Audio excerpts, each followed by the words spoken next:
Joining us today on Coder Conversations is Darnea Samuels, award-winning radio host.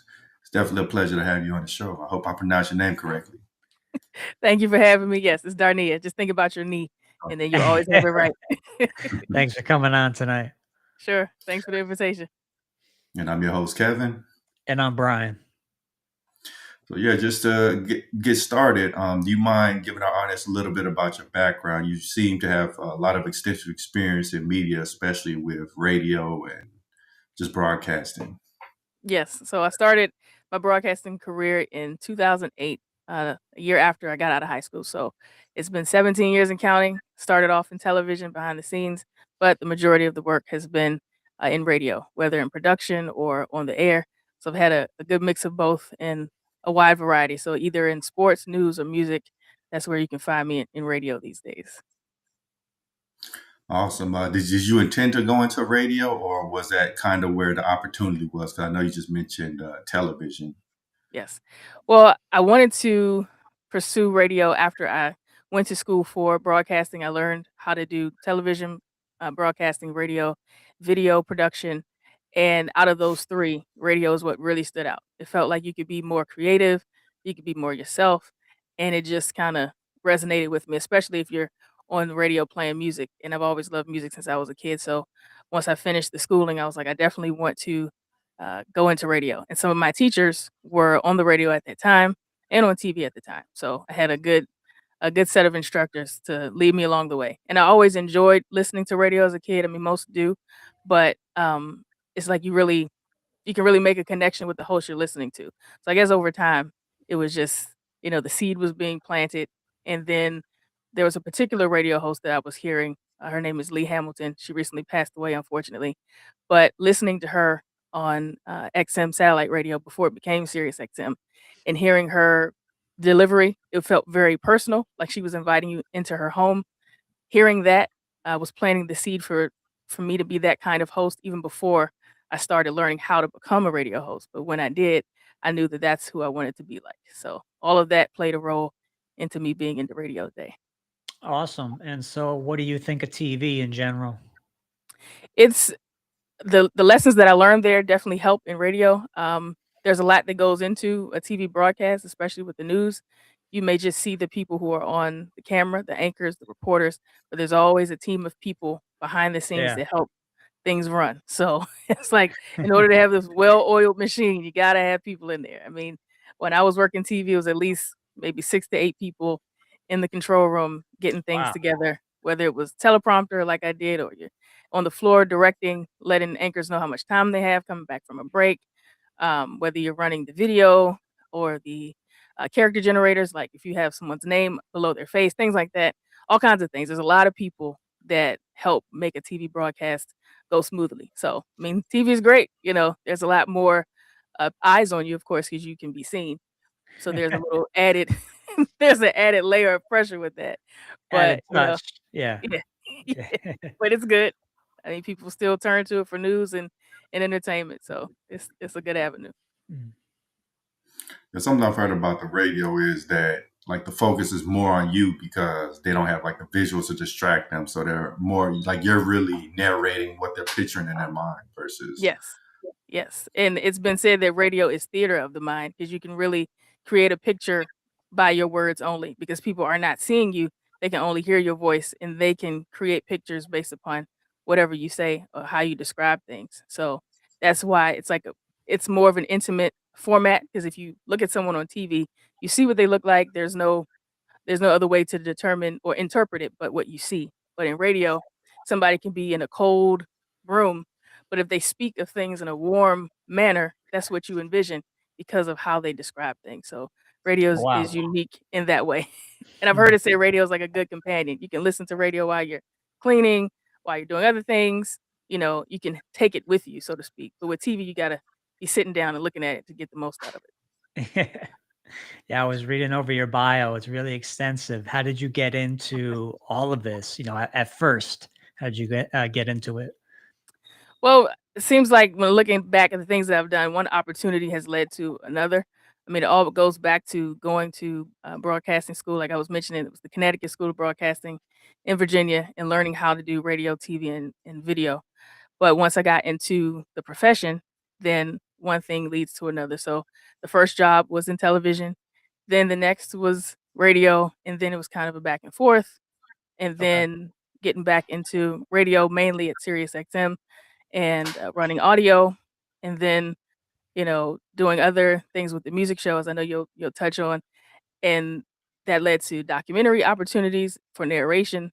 So literally, it's like one thing leads to another to another. Wow. So keeping yourself open for opportunities has really been a help for me because some of the things that I've done I wasn't expecting to do, or I didn't think it was necessarily possible. But by keeping my eyes open and making connections with different people, then the doors opened and I was able to walk through it. And you sound very passionate when Oh you yeah. talk about this stuff. Yeah. Oh, yeah. I guess that comes with the territory of Yeah. 17 years, but Yeah. yeah, I mean, Most it is definitely. something I enjoy. Yeah, Awesome. definitely. Yeah, you got like a very long and successful career in radio. What would you say are some of the more important techniques? I mean, because your voice is pretty much a primary instrument. So I know there's storytelling and Oh, yeah. there's a host of different things to really captivate the audience. How are you able to just like really keep the audience intrigued over such a long period of time? Well, being yourself is a huge thing. I mean, it can sound cliche, but when you have people tuning in to a show that you're hosting, then you can't be authentic if you're not being yourself. So, like with the music show that I host, I let people know like what you hear is what you get. This is me. This is how I am regularly. I laugh, I have a good time, I crack jokes. So those who know me personally who listen, they're like, yeah, that's just you being you. And those who don't, they're getting a taste of that. So I feel like feeling like I'm the girl next door, if they can get that sense, that's authentic and that's just how I am anyway. So I mean, as far as like keeping people's attention, when it comes to my music show, I try to have themes to help me select different songs. So that helps keep people's attention because they're trying to guess, like, okay, what's the theme tonight? Or what song did she not play yet, but I think she might, all those kinds of things. And people send in feedback saying, I really like that. And it could be a theme that I didn't think would be that interesting, but someone will say, I really like that. It's amazing how you came up with that. So, things like that can keep people's attention. But all in all, being yourself is number one. And also the technical aspect too, because it's not just sitting behind the mic, but having that initial training of knowing how to run audio. So I know how to do all that myself because you can have people who are just radio hosts. They just come in, sit on a microphone, but can't run any of the audio operations. And so Ah. that's so that way you will have more than one person that you need in that scenario. But for me, Mm. learning how to be a board operator, running the audio boards, that was the first thing I learned. That's so essential to any radio operation. If you know how to do that, then you pay more attention to what you're doing and you have a better appreciation for the sound that you're working to, get out there. So for me to be able to infuse all of those, running the audio boards myself and then hosting at the same time and all of that. So that helps to, just keep everything up and running on the technical side and then trying to convey something that is personable for people to listen to and enjoy. So yeah, I know you have a couple of shows, one with the MLB and the others, like you mentioned, the music show. Can you give us a little bit, to tell the audience a little bit about both of these shows? Sure. So on MLB Network Radio on Sirius XM, I'm a producer for a morning show called The Leadoff Spot. So it's on from Monday to Friday, 7 to 10 a.m. And now within the last year, the last hour, 9 to 10 a.m., has been simulcast on MLB Network TV. So the show is mainly hosted by Steve Phillips. He used to be the general manager of the Mets back in the day. And also his co-hosts are former MLB players like Eduardo Perez, Xavier Scruggs, and others like that. So they're the hosts in that scenario. I'm behind the scenes, making sure that you hear the commercials playing, making sure that I have the microphone audio just right, or playing highlights, Yeah. all those things, like putting those together like a little package of audio. We may have to play like the beginning of every 9 o'clock hour. It'll be like the top stories of the day. So they'll say, okay, it's baseball based. So it's like, okay, we're going to go to the single, the double, the triple, the home run. So then there'll be a package of highlights. And most of the times I'm putting that together with comments from a player or a manager and then, highlights from the game. and then they go on to the next thing, the next thing. So here again, it goes back to that knowing how to run the audio boards, because that's mainly what I'm doing for them. But then also contributing because people who listen get to hear me because I jump in every now and then because it's like a comedy type of vibe. So and Steve Phillips is a funny character. So most times he'll make fun of himself. And so he just opens the door for us to jump in. So people were like, oh, well, I'm glad Darnea got on your case today or something like that. But it's all in fun. So that's the MLB show. So like I said, producer for that. And people do hear me every now and then when I jump in. And then as far as the music show, it's called The Sound of Soul with Dina Cole. That's on a local community station in the DC area. And so I'm using my radio name at that point as Dina Cole. And so I play oldies R&B from the 1950s to the 80s.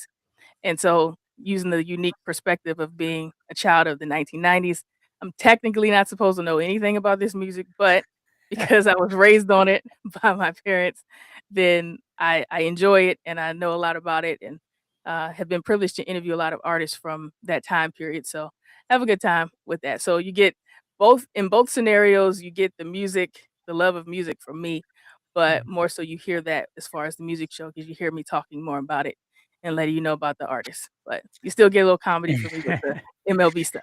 What would you say was your favorite, person that came on air, over the Well, years? Yeah. I'll say for MLB, I'll say Nelson George, because I mean, growing up, it's like you say the name Nelson George, and it's like that's a huge figure as far as a historian in the hip hop world, very much respected. So to be able to have him come on the leadoff spot to talk about the documentary that he did about Willie Mays, that was really cool to be able to talk to have him come on the show and talk to the host, but then be able to talk to them a little bit too. So that was neat. And it was funny that he was able to determine where I'm from because of just hearing me speak. He was like, "You sound like you're from Virginia or something." I was like, "Oh, okay. Oh, Well, okay. you're close." DC. You But you got me. Yeah, you yeah, got me. you got me. So Nelson George was a big one for the MLB show, and also country artist Blanco Brown. That was really cool to be able to book him to come on because he had just performed at the World Series, being a native of Oh, wow. Georgia. And so I was able to get him. I didn't think it was gonna happen, but I reached out, got him on, and that was fun for him to be able to talk about his team, the Braves, and I was like, "Wow, this is really cool." So that's a big, like, top 5 moment, those 2, Nelson George and Blanco Brown. And as far as on the other platform, my music show, um, there's a lot of people that I've been privileged to have on, but, like, as far as being a kid growing up listening to the music of Motown, hear a lot about the Temptations, the Four Tops, the Supremes. Yeah. So to be able to get the co-founder of the group, of the Mm. Temptations, Dr. Otis Williams, on the show, Oh, that was a wow. huge thing to be able to That's talk big. to him. It's big, you That's know? It's really like big. it's humongous, and to be able to Like, still reach out to him to this day is, like, crazy.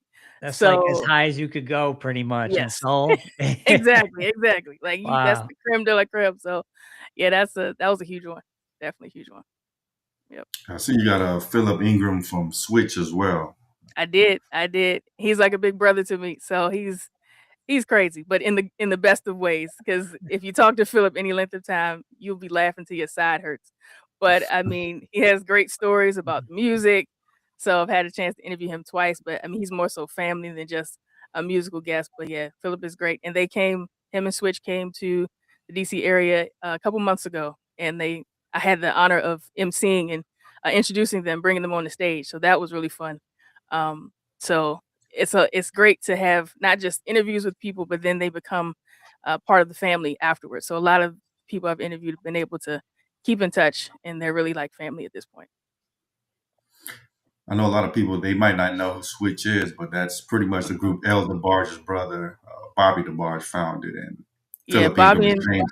Hmm. yes, Bobby and Tommy DeBarge were in Switch, and as you mentioned, Philip Ingram was there, and from the beginning. And Greg Williams was the founder of the group. He wanted to have men who were good looking, as he said, and who could play several instruments, not just sing well, but play several instruments. So that was Greg Williams' thought process behind formulating Switch.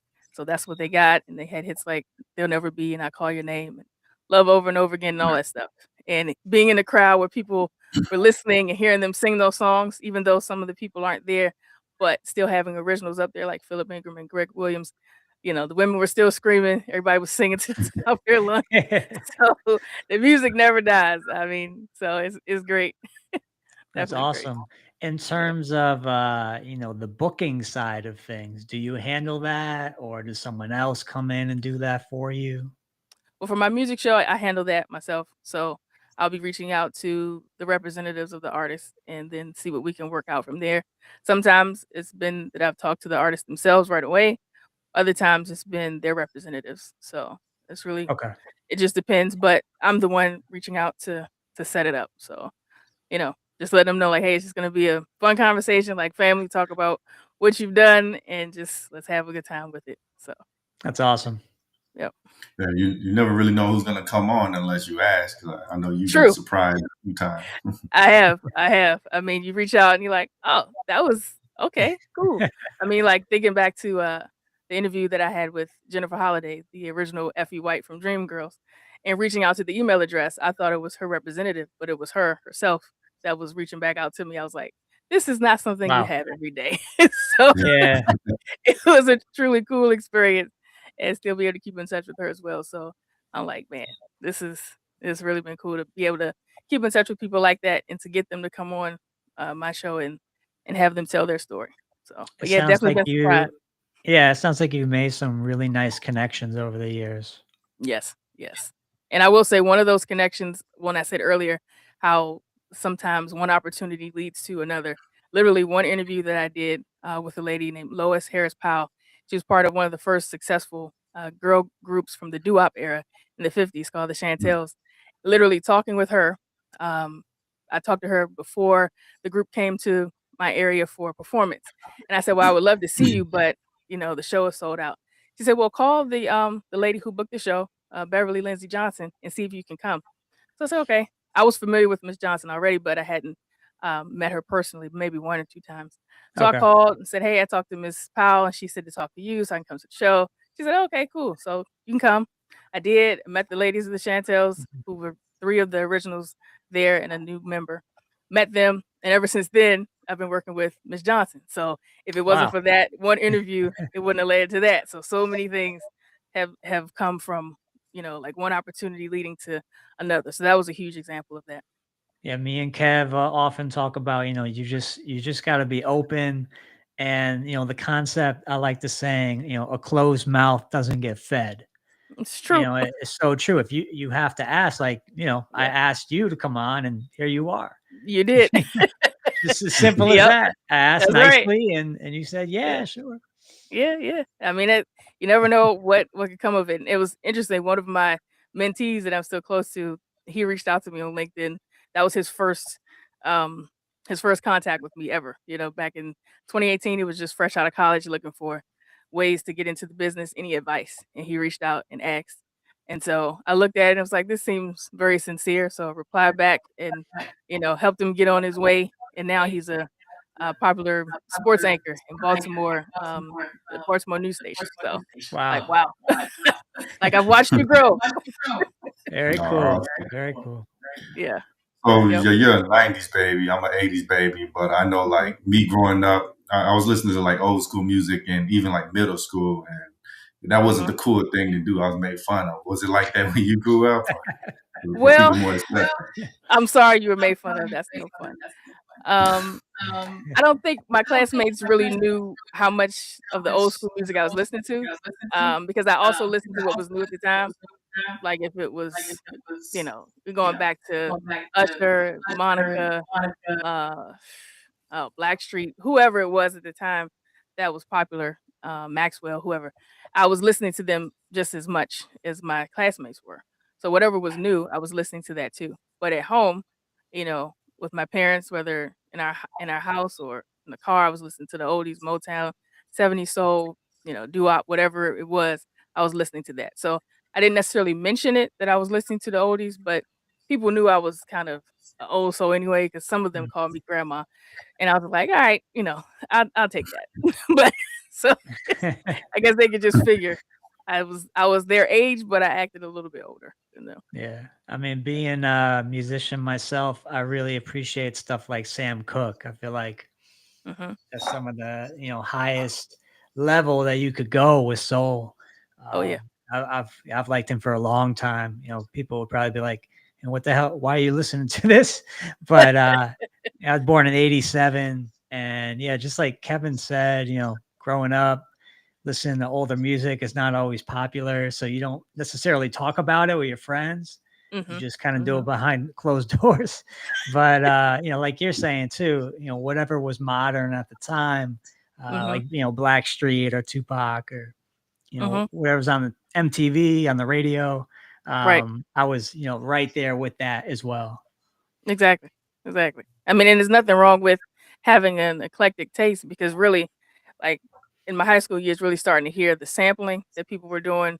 Like if you Yeah. take a bunch of samples that Kanye West has done, all that goes back to the 60s and 70s. And so if you already were familiar with it, then it's like, oh, I know where that came from. Like when the song Gold Digger came out, I Yeah. knew that was Ray Charles, I Got a Woman, because that was some of the songs I was hearing as a kid. It's like, oh, I know where that came from. So hearing the old school, you were able to put, connect the dots and put one and two together and like, okay.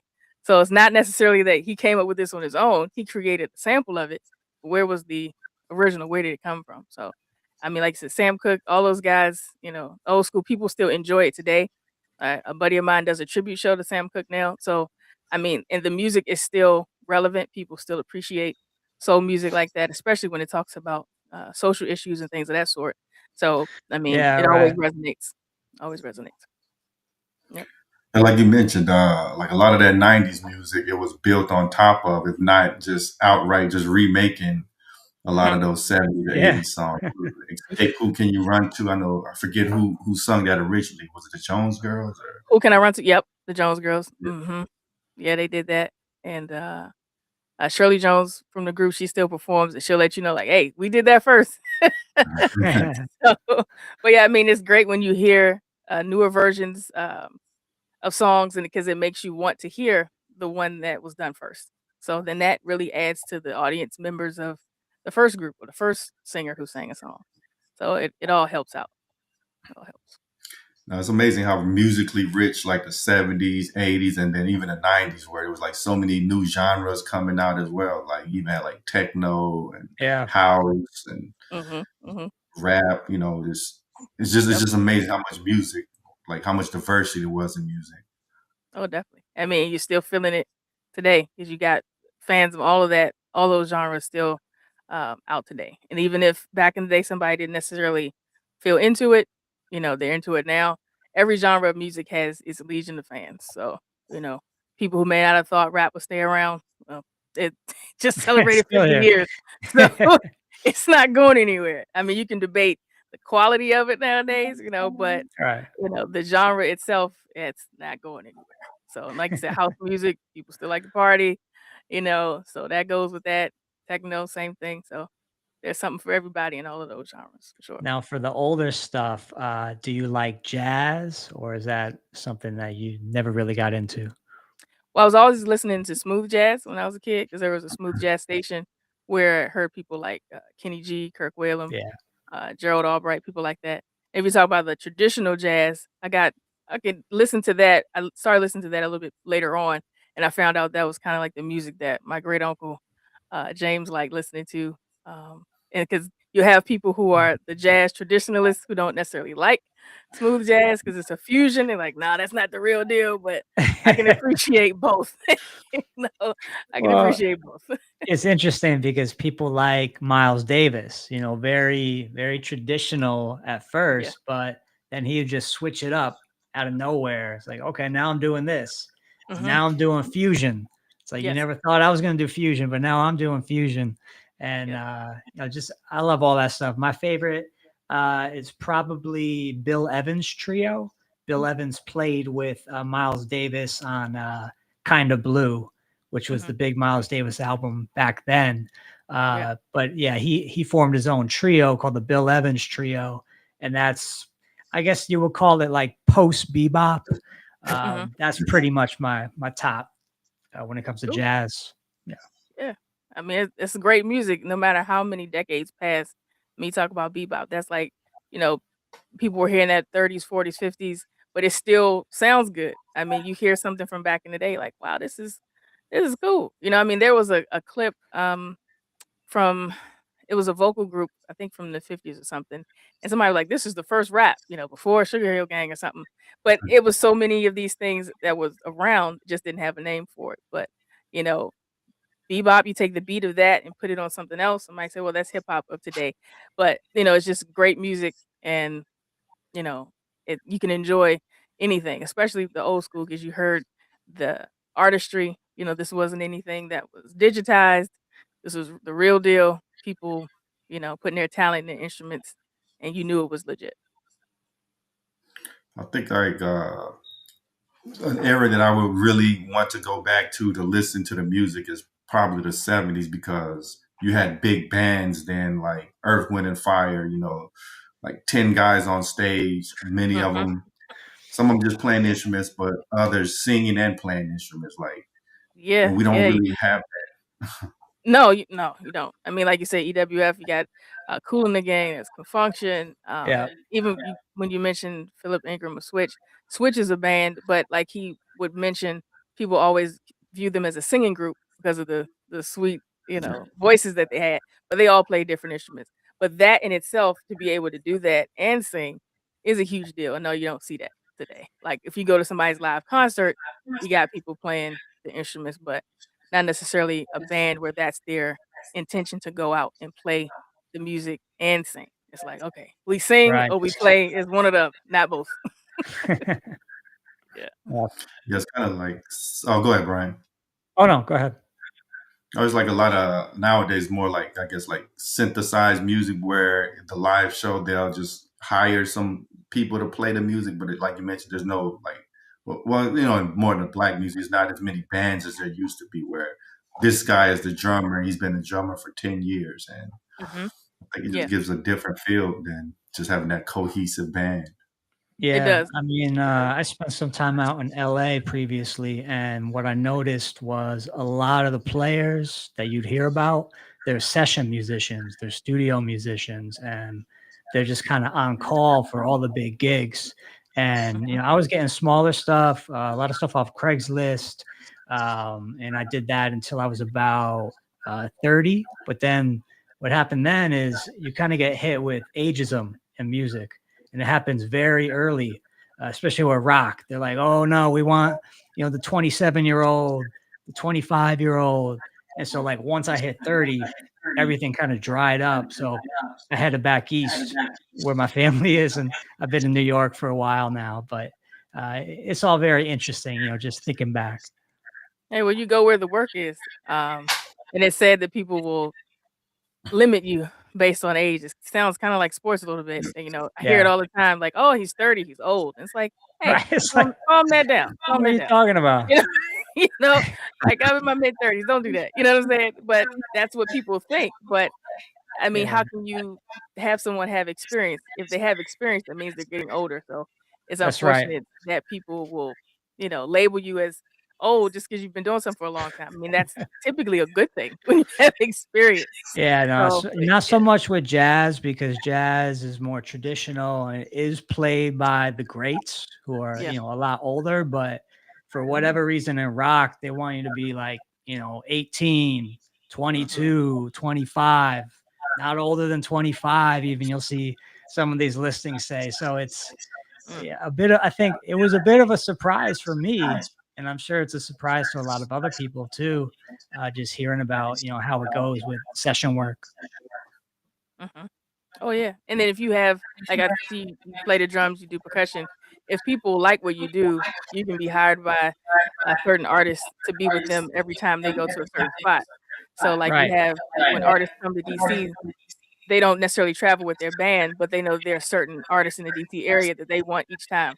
Like a group of background singers they want each time. A drummer they want each Right. time, a guitarist, pianist, whoever it is. If you make that kind of connection with certain people, they'll always bring you back for whenever they come to a particular area. So there's still some people who appreciate that no matter the age. That's awesome. Yeah. So, like, what were some of the most iconic moments in music for you? Like, for me, when I was growing up, maybe seeing Michael Jackson moonwalk for the first time? Like, what were some of those moments that really made your jaw drop and had you like rewinding the VCR? Yeah, it was the VCR The then. VCR. Yeah. Hey, that's good stuff. Um, well, you mentioned Michael Jackson. I wasn't here yet for the moonwalk, but I did watch the Motown 25 replay later on. But I remember in middle school watching the 30-year anniversary for him when he reunited with his brothers on stage. Then you had like Usher and Whitney Houston and James Ingram, Gloria Estefan came on there. That was a huge deal. I remember making sure I did my homework, sat down in front of the TV and watched that. And I was like, man, this is cool, you know. And I'm like, this is great. And so thanks to YouTube now, you can watch the kind of thing again. But back then, whenever something came on TV, you had to watch it then because it wasn't Or necessarily tape it. available to Yeah, you had to be replay. ready with the VCR. Yeah. Yeah, it wasn't no on demand, wasn't no streaming. So like you said, you had to get you a good tape in there, press record, and don't tape over it because that'd be horrible. Yeah. You know, that was a huge one. Seeing that, man, that one, a couple different award shows. I think one BET Awards when Jennifer Hudson and Jennifer Holliday performed, and I'm telling you, I'm not going after the Dreamgirls movie came out, and the fact that it started with those two singing together, like it was bridging the gap with generations. So you had the original Effie White and then the movie version of Effie White singing together. I had chills watching that. So those Yeah. are just a couple things where I'm like, whew, you know, yeah. Yeah, award shows used to be like really big, back then, especially, BET Awards and, Yeah. those things. And, it was like a spectacle and you had to, everybody was there. You had to be there in the moment or else you were going to miss it. And then the next day, everybody talked about it. But now with the Yeah. internet, you can watch things on demand. So it kind of removes everybody being on the same page. Like, oh, Yeah. everybody's watching this. Yeah. It takes away the excitement a little bit because you can like, well, if I miss it, I'll just, look at the highlights Just later. stream it later. Yeah, Yeah. just stream it later. Exactly. I Back remember then, you didn't have that option. TiVo. When TiVo came out, that Oh, was a big deal. It's like, oh, you can oh man, rewind. yes, I do remember that. Yep. But It's amazing how things have everything changed. everything turned into streaming now. It's kind of crazy. Yeah, definitely. So do you feel like just the ability to stream music instantly, it kind of removes some of the excitement? Like, back in the day, you hear a song on the radio, you have to wait Mhm. until they played it Yeah. again on the radio to get it, or you have to record Yes, it. it does take away that excitement because you could just have it at your fingertips. But going back to like maybe my high school days, whatever was the hit song, if they would have played like every hour on the hour. I remember back when Akon had the hit "Lonely." Here again, a sample of an older song, and I remember waiting. I was like, I'm gonna wait that hour to hear it again because I liked it. So that kept me on the edge of my seat to listen to the radio to wait for it again. So you don't have that now. Just go to YouTube and pull it up. So it's different. Yeah. Or somebody can go to Spotify or wherever else they listen to music and they just hear it. So the excitement value is decreased, but you can get the music quicker, which is cool too. Yeah, back in the day, everybody used to listen to the radio and this song that you never heard of, you hear it for the first time, you're like, wow, that's amazing. That's my song, and Yeah. Yep. you don't really get that now when you can just pick and choose what you want all the time. True. Yeah, I Like, think in a lot of ways, music has been devalued because of things like Napster, some of the other illegal streaming things that were out afterwards. A lot of people, I mean, it's all legitimate now with Spotify, but there is a long, long while there when Mhm. a lot of people are just downloading everything for free, and those people weren't getting paid for that. So Right. I know that's since changed, but that definitely changed things. Oh yeah. I mean, like you said, the technology changes. I mean, it brings some good things, but then also it has some negative aspects to it. So you never want the artist to lose money from the music that they've recorded. But unfortunately, it happens like that, like some illegal ways to get music. So you want them to get their compensation. Like I know at the station where I have my music show, Tacoma Radio, we have to log in the songs that we play so that the artists get their compensation. That's a definite Okay. thing every show. So, I happily do that. Make sure everything is lined up right because I want people to get Nice. their coins. Even though pennies are going out of style, I want them to get their money. Yeah. Like I know, now that we have technology, technically it's easier than ever to discover new music, but I don't think people are really listening to as much new music because they're not on the platform that just pushes new music. So, like, how are you discovering new artists? Like for me, I watch like a lot of React channels, and that's one of the ways I discover new artists. How about yourself? Well, one of the ways that I've listened to new music, one of the is a music website that I work for, soultracks.com, and a lot of R&B artists will send their music there to get reviews, and I've learned a lot of different people that way because it's not just people in the United States, it's people in the UK, elsewhere. So a lot of times I've been introduced to artists that way, um, and sometimes listen to other FM channels and hear something that I like, or may hear something on TV that's connected to a movie, or anything else online. You may hear something and it's like, oh, I like that. So like I remember there was a song on a commercial and it was just 30 seconds of it. And it's like I found a place in my heart. It was this dog commercial and people really enjoyed it and they asked the artist, can you make a full song out of this, please? And she did. And so I was like, wow, started from a TV commercial. But consume it any way you can. So, like, who are some of the newer artists that have been standing out to you? Well, there's a lot of people that are out there. I'll say as far as like mainstream, I do like the style that Money Long has because listening to her feels like going back to the 90s and feeling like that Brandy Monica vibe. Of course, that's top of mind because their tour that they've been on. But I do like her style. And others, like as far as guy groups, there's a group called Century out, spelled with the S, and they're taking it back to that 90s group harmony, really sounding good, like back when it was heartthrob and all of that. So it's like, yeah, I like that. So Yeah. yeah. So Boys to Men and Jodeci, they both were some of the biggest, R&B groups in the Yeah. 90s. Were you more of a Boys to Men or more of a Jodeci fan? Oh, that's so tough. I guess it depends on the situation. I mean, if I feel like I'm at the end of the road, I throw on Boys to Men. If I feel like I want somebody to come and talk to me, I throw on Jodeci. I guess it just depends. Guess it just depends on whatever's happening. Yeah, I love that. There's that cover that Boyz II Men did of that Beatles track Yesterday. Yes, That yes. song? Yeah. They can sing anything, really. Yeah, and they did something with Billy Joel one time live.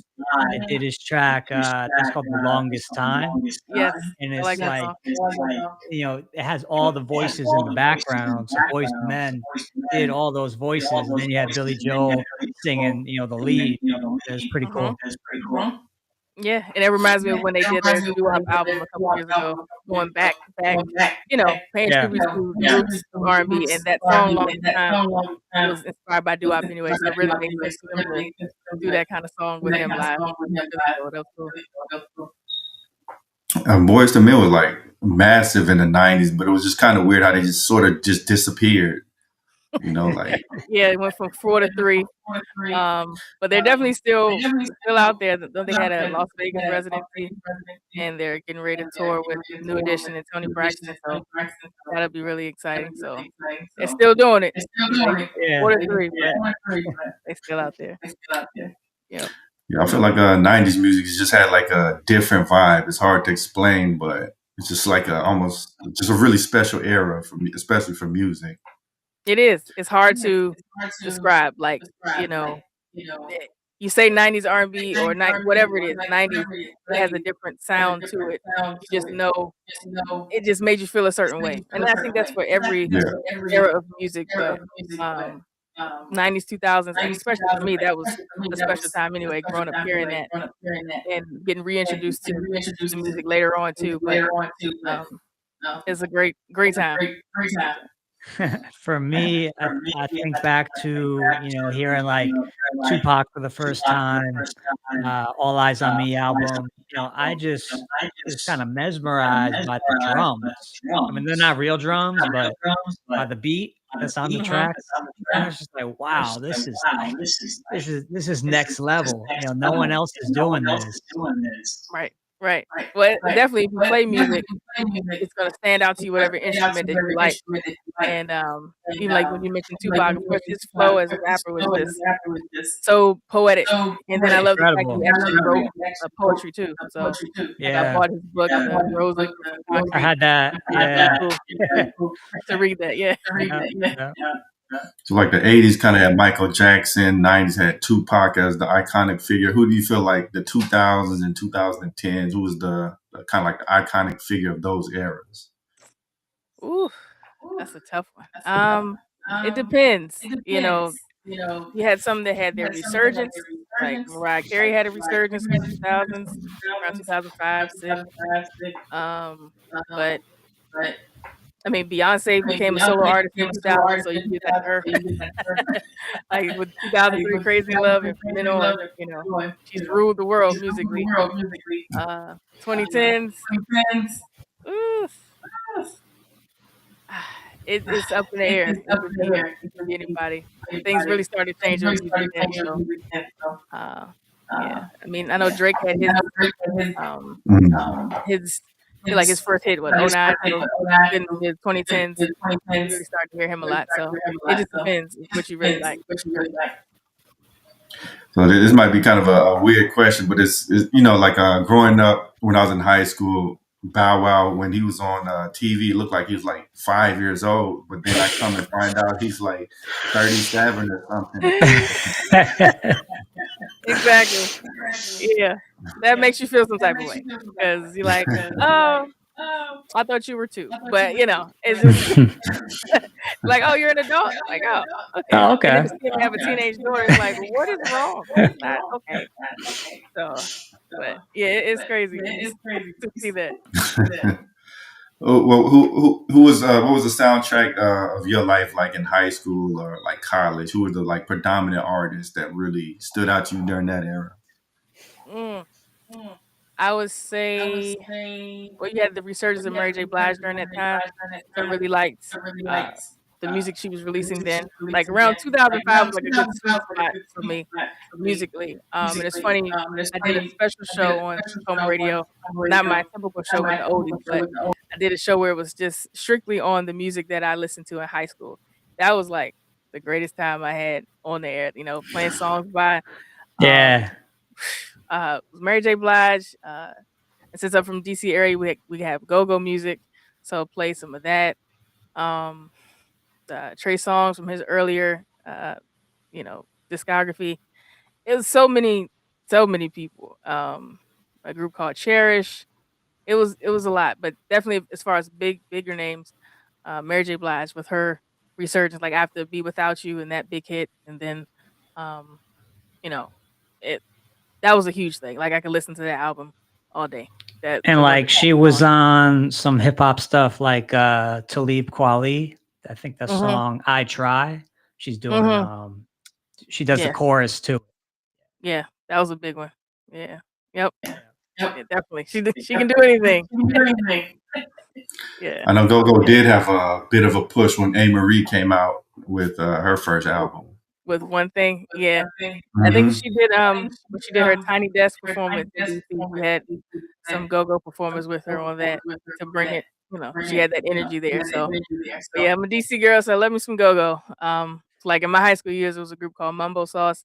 They were kinda short-lived, but they had some big hits like Welcome to DC that was used for, the Washington Wizards games for a while. It might still be, and, another song called Miracle, so they had a big push, like, toward the end of my high school years, so I think I actually started that show with, the special high school music show that I did with that group Mumbo Sauce, but yeah, we love ourselves some go-go here in the DC area. Whether it's Chuck Brown or somebody from the modern day, we love our we love our go-go. So this is kind of taking it to the sports arena a little bit, but I noticed there's like a lot of Dallas Cowboys fans in DC. Like, where did that Mm, come from? Is it because I have DC, no Dallas idea. I Cowboys? don't know, but if I were to gather a group of family friends together and you had to say, okay, Commanders fans on one side, Cowboys on the other side, you might have more Cowboys fans than DC fans.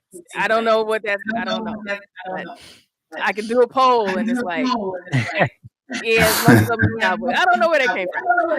I gotta root for the Commanders. It's in my blood. My grandfather William was a big time at that time Redskins fan, so you know I gotta go with it. I can't cross over to the Cowboys.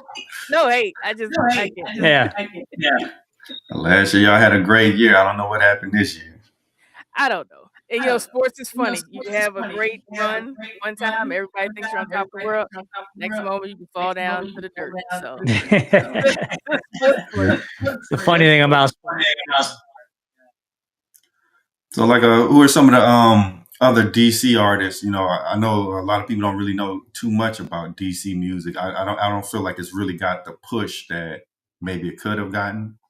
hmm it is an unfortunate thing. I mean, if you were to ask people who's like one of the most popular DC artists, you'll have people say Marvin Gaye, which is, I mean, true.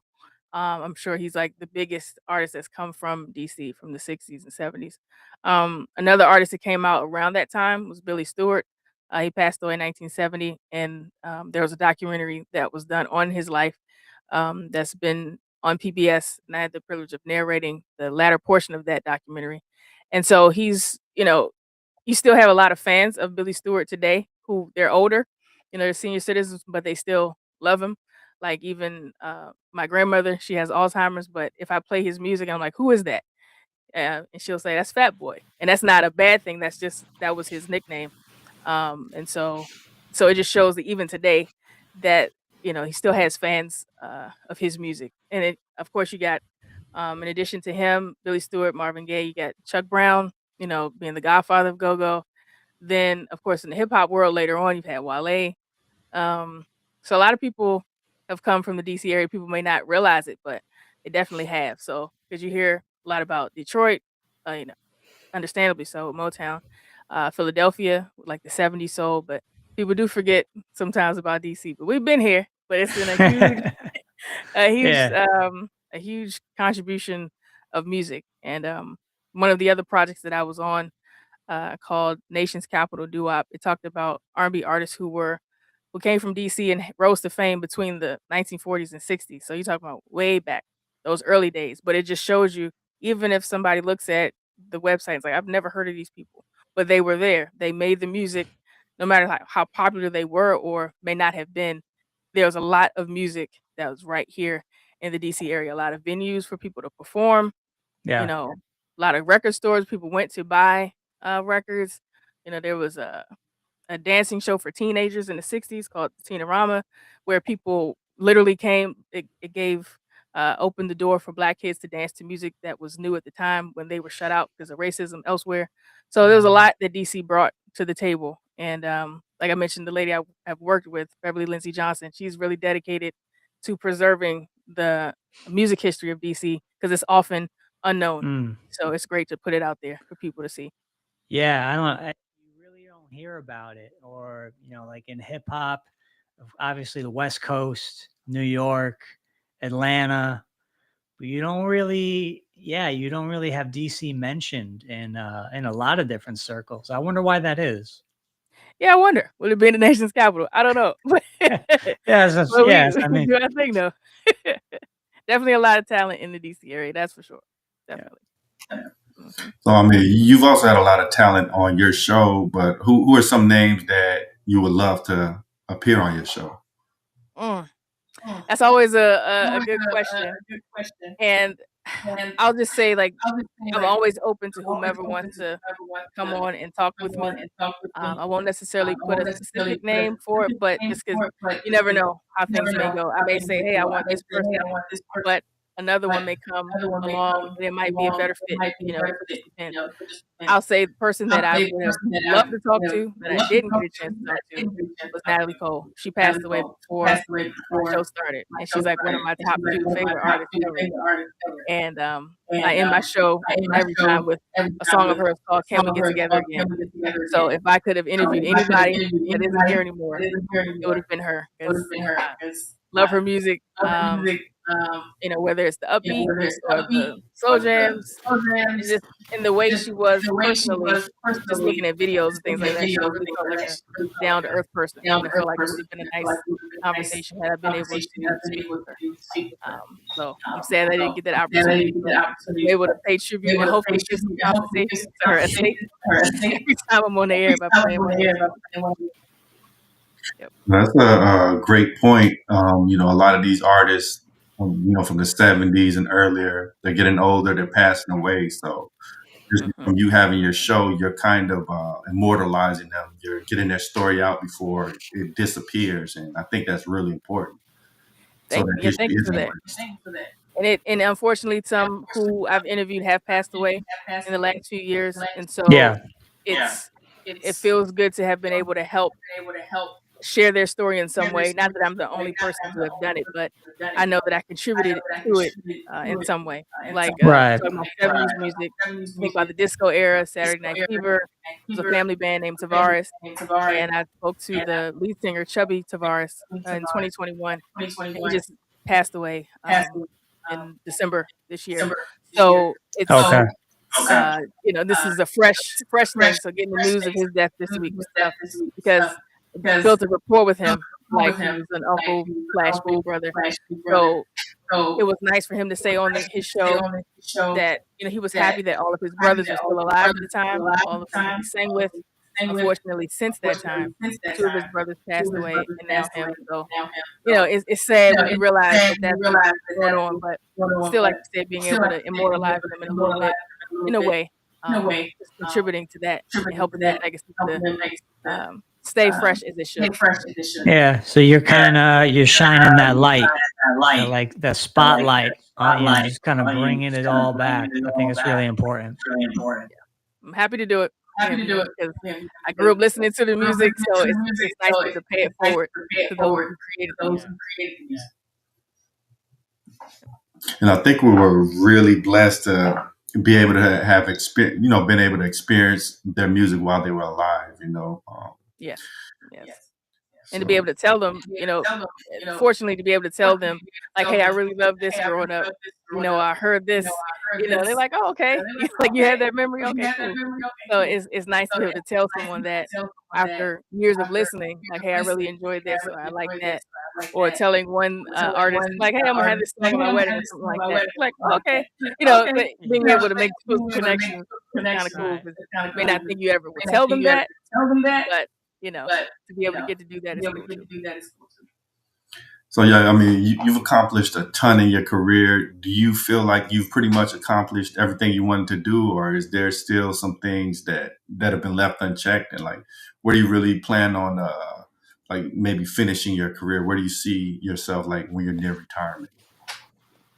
That's a good question. I won't say I'm done. There's a lot more to explore. I'm open to the opportunities. Like I said, throughout my career, one thing has led to another. So I'm open to see what is, what may be next in store.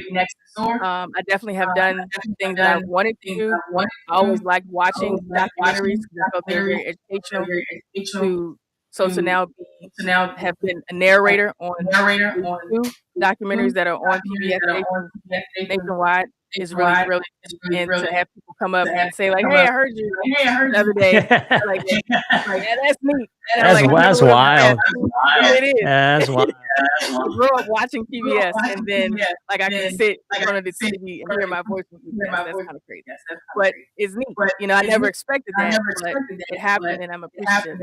I wanted to have a radio show where I was able to play the old school music from my perspective as a quote unquote youngster. So I've been able to do that for 9 years and counting. So that's the dream come true. But whatever is next in store, I'll be open to see what comes. Amazing. Did you have any closing questions, Brian? I guess, yeah, what would you say to, all the youngsters, the people that are trying to get into broadcasting or TV? What would you say? What's one of the things you wish you knew back before you started that might be relevant today? Well, the business can be hard. It is not always good to the loyal ones, because you can have people who are with certain institutions for a very long time and get cut very quickly due to no fault of their own. So I would say you have to have some thick skin. You have to be prepared to pivot when necessary, and be confident in your own abilities. Quoting a friend of mine who passed away some years ago, he told me to be confident in your ability. So that's what I would tell anyone listening, whether they're trying to get into broadcasting or any other field. Be confident in you, because if you're not confident in yourself, when you face adversity, you may easily cave in. Of course, you're gonna deal with negative things. It can, make you feel down, but you have to be persistent enough to overcome, because everything is not gonna be just not gonna lay itself out. Like, I didn't get everything Right. that I wanted in this business day one. Right. Had to wait. I wanted to get in radio immediately. I didn't. I went into TV first, but I took that experience, and it was a good experience, and I learned. So whatever experiences you have, learn from them and take them to the next thing. And talk to whomever, connect with whomever, but you never know what that can lead to. You Just be never open know. to different opportunities. Yeah, you never know. Exactly. Absolutely. So for my final question, you're kind of in a space where there's not a lot of Black women. Maybe the only other one I really know is like Dee Dee in the Morning. So, do you feel like you're a trailblazer, and are you intentionally like hoping to bring more Black women in the space of radio?